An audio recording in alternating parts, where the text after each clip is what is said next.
Hello students, welcome to my YouTube channel studies on classes. तो आज हम फिर से एक नई वीडियो की शुरुआत कर रहे हैं और आज हम सीखने वाले हैं कि रिफ्लेक्शन ऑफ लाइट क्या होता है। ठीक है, यानी प्रकाश का अपवर्तन क्या होता है, इसको हम समझेंगे। ठीक है, तो पिछली वीडियो में हमने प्रकाश के परावर्तन के ऊपर बात की थी और साथ ही साथ हमने जो स्फेरिकल मिरर है, गोलीय दर्पण है, उनके बारे में पढ़ा था कि गोलीय दर्पण कितने प्रकार के होते हैं, उत्तल दर्पण और अवतल दर्पणों के बारे में पढ़ा था। ठीक है ना, कॉन्वेक्स और कॉन्केव मिरर के बारे में पढ़ा था।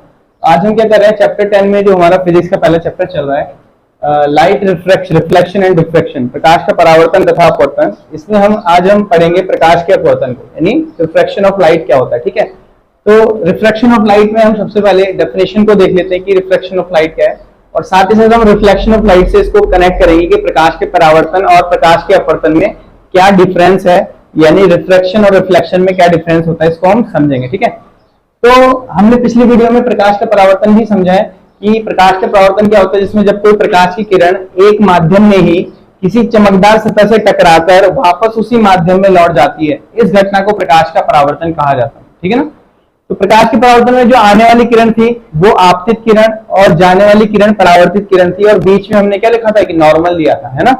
तो ऐसे ही यहाँ पर भी कुछ होता है। अगर हम डेफिनेशन देखें इसमें कि प्रकाश का अपवर्तन क्या है, रिफ्रैक्शन ऑफ लाइट क्या होता है। Refraction of light when a ray of light goes to one medium to another medium. देखो इसमें डिफरेंस क्या है कि प्रकाश के परावर्तन में प्रकाश की जो किरण है वो एक ही मीडियम में वापस क्या हो जाती है, बाउंस हो जाती है, रिफ्लेक्ट हो जाती है उसी मीडियम में। ठीक है, और रिफ्रैक्शन ऑफ लाइट में क्या होता है, जब भी कोई प्रकाश की किरण मीडियम चेंज करती है, माध्यम बदलती है, एक माध्यम से दूसरे माध्यम में जाती है, तो वह अपने मार्ग से क्या हो जाती है, विचलित हो जाती है, भटक जाती है। आ रही बात समझ में? When ray of light goes to one medium to another medium and it disturb from its initial path, अपने इनिशियल पाथ से डिस्टर्ब हो जाती है, और इस डिस्टर्ब होने की, लाइट के डिस्टर्ब होने के जो फिनोमिना है, इस फिनोमिना को ही हम क्या बोलते हैं, रिफ्रैक्शन ऑफ लाइट बोलते हैं।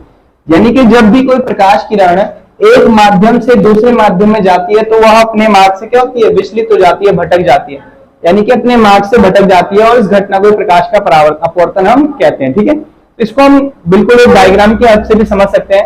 तो हम एक ग्लास स्लैब को हम यहाँ पर ले रहे हैं, कांच के गुटके को, और कांच के गुटके में रिफ्रैक्शन किस तरीके से होता है, पर अपवर्तन किस प्रकार होता है, इसको समझेंगे। ठीक है, तो यहाँ पर ये जो रे ऑफ लाइट आ रही है, इस लाइट को हम बोलते हैं आपतित किरण, इंसिडेंट रे आ रही है। ठीक है, ये हमने यहाँ पर नॉर्मल बनाया है। यहाँ पर रे ऑफ लाइट जो है वो एक मीडियम से दूसरे मीडियम में जा रही है, एयर से ग्लास में जा रही है, क्योंकि हमने यहाँ पर ग्लास लिया हुआ है। ठीक है, कांच का गुटका लिया हुआ है ये, और ऊपर की तरफ इसमें जो मीडियम है वो एयर है, और नीचे की साइड मीडियम भी क्या, एयर। ऊपर से जब कोई रे ऑफ लाइट एयर से ग्लास में जाएगी, यानी मीडियम चेंज करेगी, तो मीडियम चेंज करने के लिए अब देखो, जैसे ही वो जिस पाथ पे अपने चल रही थी वो वहां ना चल के अपने पाथ से क्या हो जाएगी, थोड़ा सा डिस्टर्ब हो जाएगी, या तो वो नॉर्मल की तरफ बेंड करेगी या अवे जाएगी, नॉर्मल से दूर हटेगी। और ये डिपेंड करता है कि जो हमारा ये जो सेकंड मीडियम है वो डेंसर है कि रेयर है। तो एयर जो होता है हमारा रेयर मीडियम होता है, जबकि कांच का गुटका यानी कांच हमारा एक क्या है, डेंसर मीडियम है। कैसे वो डेंसर मीडियम आ रहा, क्योंकि एयर में पार्टिकल्स थोड़े क्या होते हैं, दूर दूर होते हैं, सेपरेट होते हैं, उनमें स्पेस होता है, इसलिए ये रेयर मीडियम है।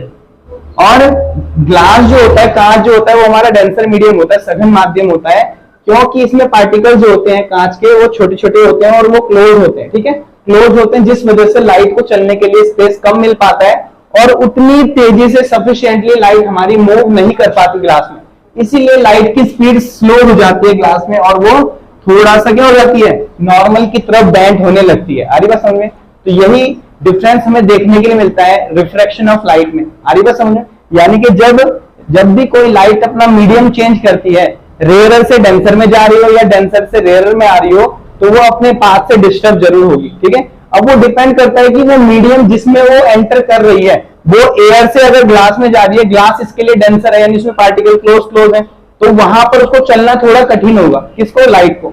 इसीलिए वो तेजी से ना चलकर, उसी स्पीड से ना चलकर थोड़ा सा स्लो चलेगी और बेंड हो जाएगी, किसकी तरफ, नॉर्मल की तरफ। ऐसा ही हमें देखने के लिए मिलता है जब रे ऑफ लाइट डेंसर से रेयर में आएगी, यानी कि कांच से वापस से एयर में आएगी, सेकंड मीडियम से फर्स्ट मीडियम में आएगी, यानी सघन माध्यम से विरल माध्यम में आएगी, तो क्या होगा, रे ऑफ लाइट जिस स्पीड से पहले चल रही थी उसी स्पीड से आगे की तरफ चलेगी, उतने ही एंगल पे, जितने एंगल पे ये इंसिडेंट हुई थी, यानी जितने कोण पर आपतित हुई थी नॉर्मल से, उतने ही कोण पर बाहर की तरफ उतनी ही स्पीड से निकलेगी, क्योंकि नीचे मीडियम वही है जो मीडियम ऊपर था। ठीक है ना। यहाँ भी क्या हुआ है, रे ऑफ लाइट पहले स्लो चल रही थी कांच में, और सीधे ही जैसे उसने मीडियम, उसको रेयरर मीडियम मिला, विरल माध्यम मिला, तो उसने अपनी स्पीड को बढ़ाया और ठीक उतनी स्पीड से वो चलने लगी जैसे कि पहले वो आ रही थी। ठीक है, तो ये फिनोमेना ही हमारा क्या होता है, रिफ्लेक्शन ऑफ लाइट होता है। रिफ्लेक्शन ऑफ लाइट में क्या होता है, एक रे ऑफ लाइट अपने मीडियम को चेंज करती है, अपने पाथ से डिस्टर्ब हो जाएगी। डिस्टर्ब होने के दो केसेस है इसमें, जैसे मैंने बताया,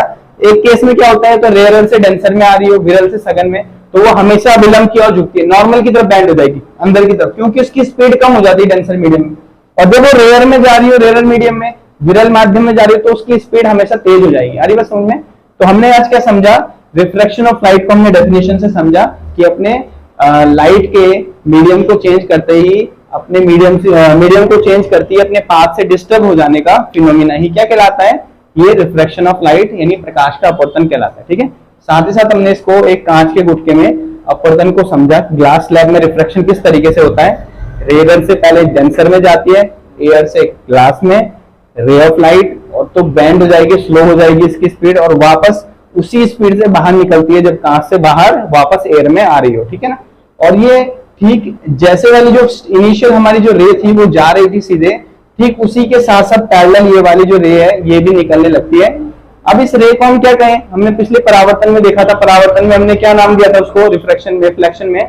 रिफ्लेक्शन में हमने आने वाली किरण को आपतित किरण यानी इंसिडेंट रे कहा था, और जाने वाली किरण को हमने कहा था रिफ्लेक्टेड रे। आ रही बात समझ। तो यहाँ पर जो रे ऑफ लाइट बैंड होकर अंदर की तरफ बैंड हो गई है, नीचे की तरफ गई है, इस रे को हम क्या बोलेंगे, ठीक है, इस रे को हम बोलते हैं रिफ्रैक्टेड रे। क्या बोलते हैं, रिफ्रैक्टेड रे, अपवर्तित किरण। क्या बोलते हैं, क्योंकि इसका अपवर्तन हुआ है, रिफ्लेक्शन हुआ है, अपवर्तित किरण। ठीक है, और यहाँ पर जो हमारी तीसरी रे बाहर की तरफ फिर से निकली है, आप लोग कमेंट करेंगे कि इस रे को हम क्या बोलेंगे। ठीक है, कमेंट करेंगे कि इस रे को क्या बोलेंगे, कि जो तीसरी रे हमारी, पहली रे आपतित किरण हो गई हमारी, अपवर्तित किरण दूसरी रे हो गई, तीसरी रे जो बाहर की तरफ निकली है, इस किरण को क्या बोलेंगे, आप लोग कमेंट करना। ठीक है, इंग्लिश वाले बच्चे इंग्लिश में कमेंट करेंगे। इंग्लिश में हमने क्या कहा, ये इंसिडेंट रे है, ये रिफ्लेक्टेड रे है, तो तीसरी वाली रे कौन सी रे होगी, आप लोगों ने कमेंट करना। ठीक है, तो आज के लिए इतना ही। Subscribe to my YouTube channel and press the bell icon. मिलते हैं हमारी नेक्स्ट वीडियो में, तब तक के लिए बाय।